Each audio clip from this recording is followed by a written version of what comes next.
Saudaraku, banyak orang yang tidak faham bahwasanya memberi makan dan minum itu dalam Islam adalah salah satu cara untuk mendapatkan amal jariyah.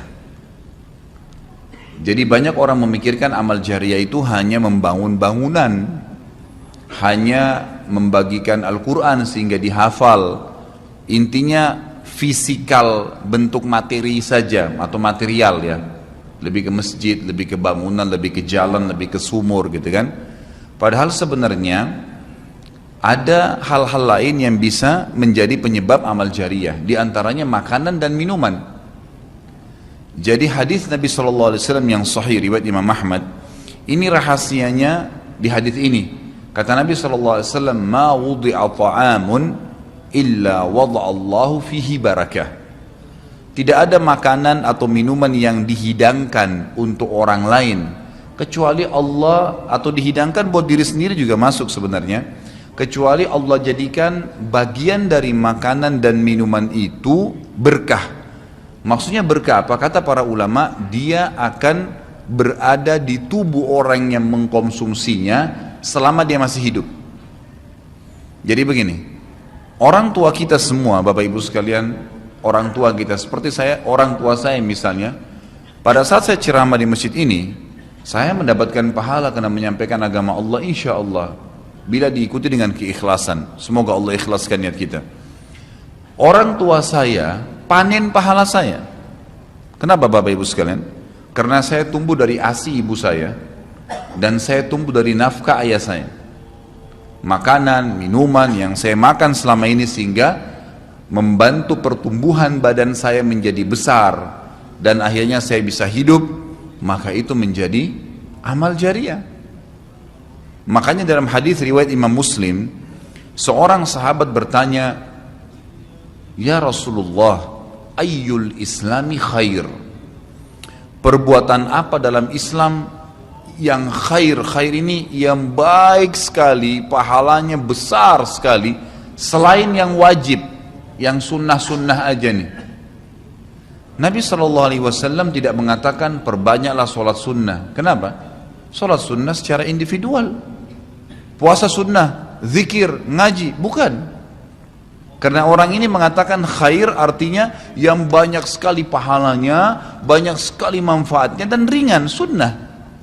Berarti orang lain bisa merasakan. Apa jawaban Nabi SAW? Tut'imut ta'am wa tusallimu ala man ta'rif wa man lam ta'rif. Engkau memberikan makan dan minum kepada orang yang kau kenal atau kau tidak kenal. Memberi makan umumnya. Dan engkau menyebarkan salam kepada orang muslim yang kau kenal atau kau tidak kenal. Tapi saksi bahasan kita potongan awal hadis ini, di mana Nabi SAW menjadikan amal yang paling baik, besar pahalanya dalam Islam ternyata memberi makan dan minum orang lain. Kok bisa? Bukankah dalam secara akal kita, kalau kita makan dan minum kan habis gitu kan? Ternyata yang dibuang oleh tubuh itu yang tidak dibutuhkan saja.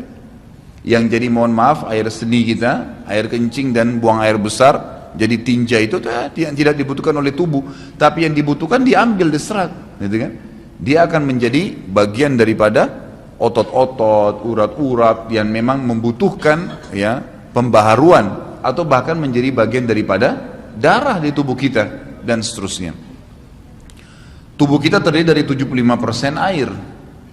Dan Allah SWT mengatakan dalam Al-Quran, "A'udzubillahi minasyaitonirrajim, waja'alna minal ma'i kulli syai' hayy." Kami jadikan dengan air itu segala sesuatu bisa hidup. Dan memang seperti itu. Manusia bisa hidup dalam sebulan tidak makan, tapi manusia nggak bisa hidup kalau sebulan nggak minum. Bukan sebulan, seminggu nggak minum. Makanya para sahabat, beberapa riwayat menyebutkan seperti Abi Dzar radhiyallahu anhu, beliau mengatakan waktu beliau datang ke Mekah untuk mencari tahu berita tentang Nabi SAW, saking khawatirnya kalau beliau mengaku mau cari Nabi, karena semua orang yang datang dari luar Mekah mencari Nabi Muhammad SAW waktu zaman di Mekah itu digebukin atau dipukul. Dia dari suku Ghifar, dia khawatir. Maka dia bilang, karena khawatir saya ditahu orang asing, saya juga kalau beli nanti retorika bahasa saya berbeda, maka saya minum air Zam-Zam. dan selama beberapa hari dia tinggal di Mekah itu 2 minggu cari Nabi SAW, 2 minggu minum Zamzam nggak makan apa-apa dan bisa gitu kan minum air. Beberapa sahabat juga dalam riwayat Bukhari menjelaskan mereka pernah tinggal di Mekah selama sebulan tidak minum kecuali air Zamzam, bisa hidup. Apalagi memang Zamzam punya kelebihan ya. Zamzam itu kata Nabi SAW adalah makanan dan minuman yang menyehatkan dan mengenyangkan. Tapi intinya air gitu kan, intinya air. Fungsi air banyak sekali kan gitu. Tadi kalau kita masuk makanan dan minuman dulu, memberikan makan dan minum dalam Islam ini sangat besar pahalanya sebagaimana saya jelaskan dan termasuk amal jariah.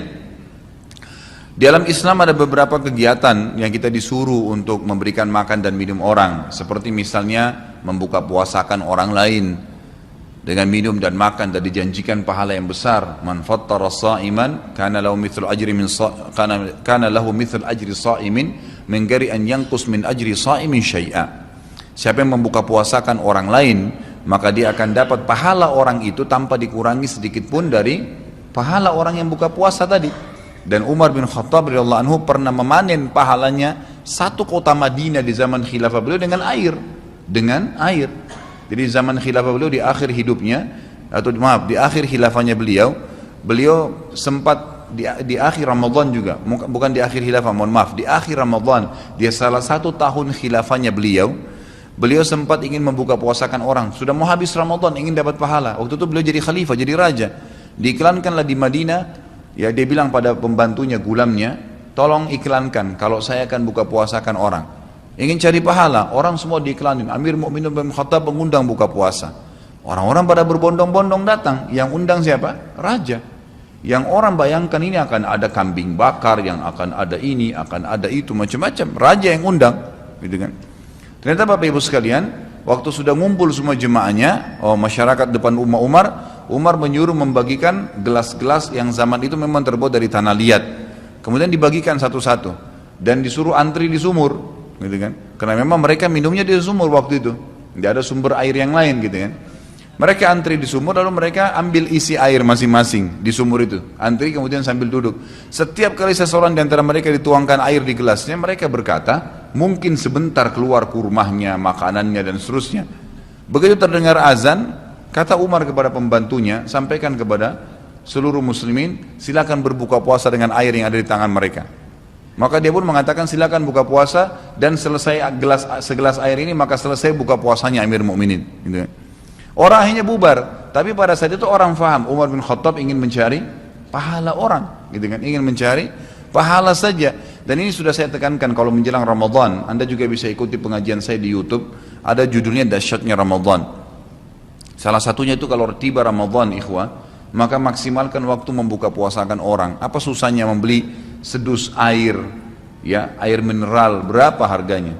20.000, 30.000, 20.000 rupiah kalau nggak salah ya. Air mineral gelas, isinya berapa? 40 sekian. Baik, kalau kita bagiin di masjid, satu orang minum satu gelas, kita dapat 48 pahala orang buka puasa. Nah, itu luar biasa hanya dengan 20.000 rupiah. Tapi anehnya banyak orang tidak mau amalkan, padahal itu termasuk selain amal jariah, dapat juga pahala buka puasakan orang lain. Nabi SAW dan juga merupakan ciri para nabi-nabi, mereka itu paling senang mengikram tamunya, dan beliau menjadikan sebagai sebuah prinsip dasar dari iman kepada Allah dan hari akhir, sebagaimana beliau bersabda dalam hadis Bukhari Muslim, man kana yu'minu billahi wal yawmil akhir falyukrim daifahu. Siapa yang beriman, mengaku beriman kepada Allah dan hari akhir, maka dia harus mengikram itu, melayanin, memberikan makan dan minum, ya, mengucapkan tutur kata yang baik bagi tamunya. Intinya memberikan makan dan minum dalam Islam ditekankan sekali, karena itu juga termasuk, ya, amal ibadah, amal jariah dan amal ibadah yang akan mendapatkan pahala. Jadi ada dua sisi pahala yang didapatkan selain amal jariahnya, selama dia makan dan minum kemudian itu masih ada di dalam tubuhnya, maka berarti itu akan terus menjadi amal jariah. Kata para ulama, dia akan terus menjadi amal jariah pada saat seseorang tumbuh besar. Kayak kasus seseorang manusia tadi, orang tuanya, ayahnya carikan nafkah yang halal, ibunya kasih ASI, dan dia tumbuh besar dari situ.